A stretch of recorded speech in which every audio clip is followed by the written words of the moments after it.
This is an interesting sound art piece installed here at Werribee Park called Meta Diva.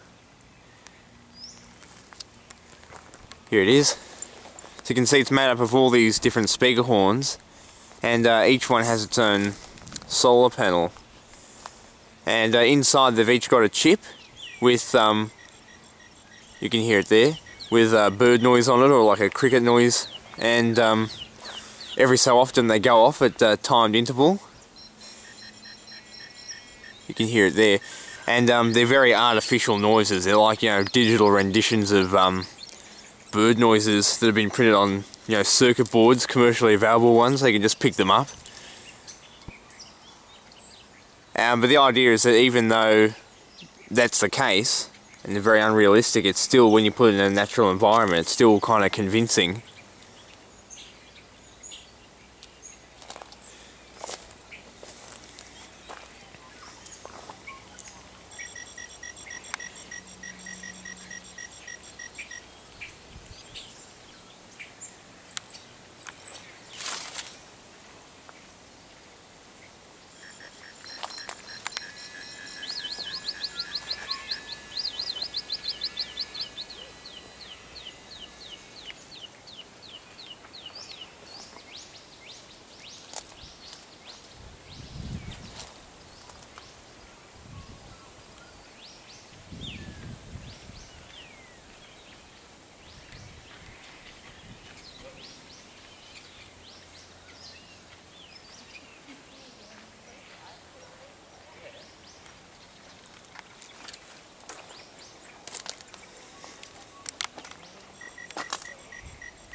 The thing about this too is, because each sound or each speaker is being run individually, because each one of these little horns has a circuit board, its own circuit board inside, and because they're all timed individually, the whole mix is different. It never repeats. So each individual sound you hear, it's not like a mix where you'd hear the same thing, repeated in a pattern. It could just go off at any time.